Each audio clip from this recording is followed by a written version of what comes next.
This is the Man Stop It podcast. Man, stop it.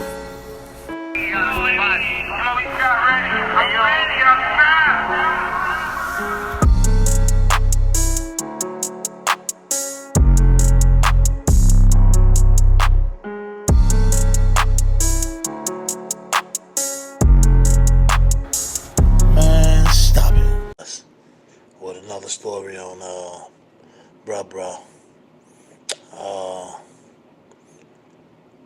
Bruh got locked up back in 2011. I know that because I haven't saw Bruh in years. I'm talking about years I haven't saw Bruh. Uh, but I always heard about him. People used to tell me they saw him and he cool what he was doing out here in these streets. But I haven't seen him in such a long time. But Bruh went to jail back in 2011. I remember him saying he got caught, he got picked up, and they locked him up. But Bruh went to the county jail. He got locked up, and he went to the county. So in that county jail, the county jail up here in Chicago, and you got to be with it. You got to be tough in there.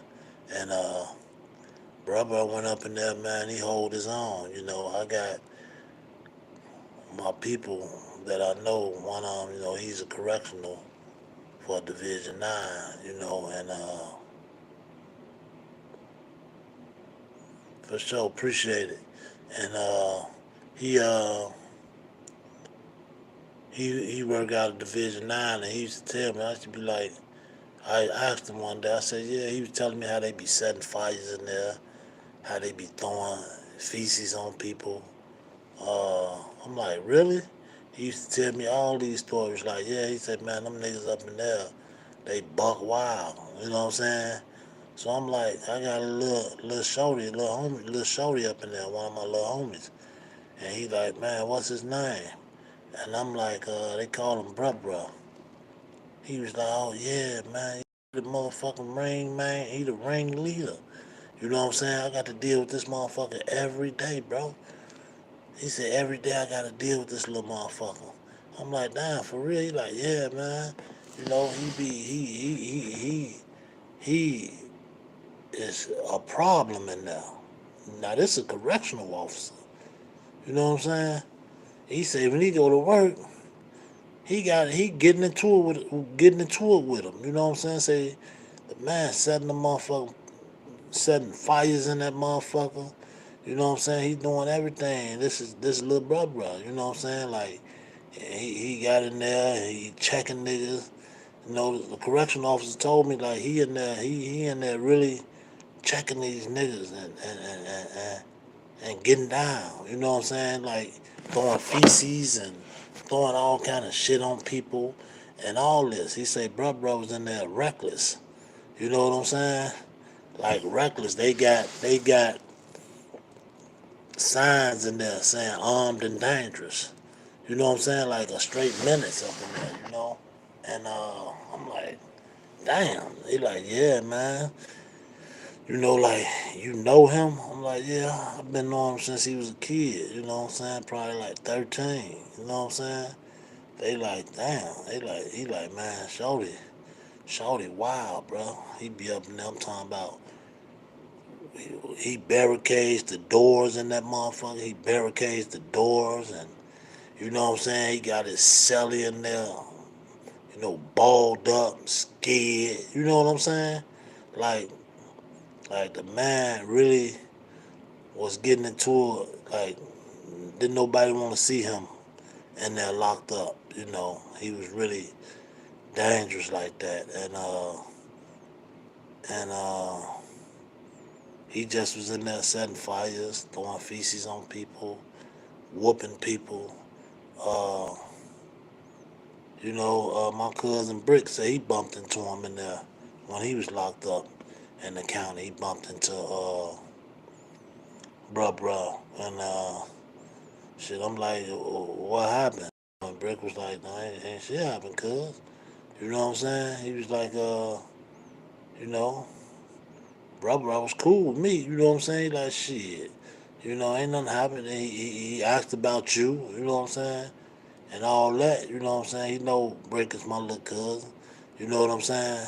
But he even told me, man, bro was in that motherfucker now.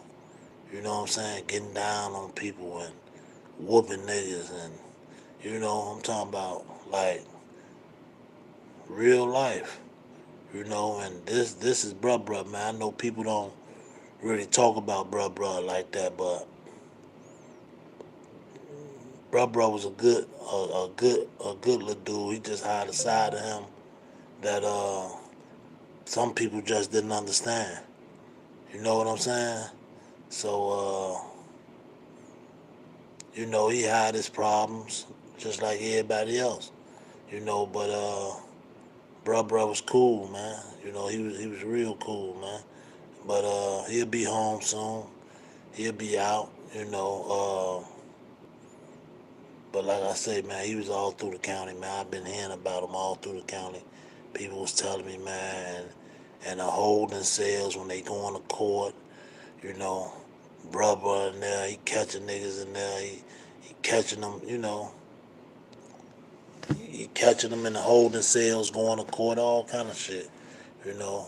And Shorty just like that, um, whooping niggas in the holding cell.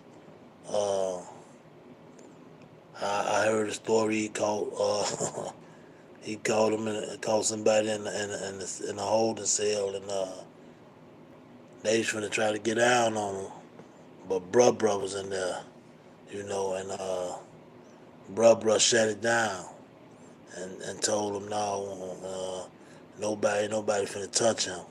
You know what I'm saying?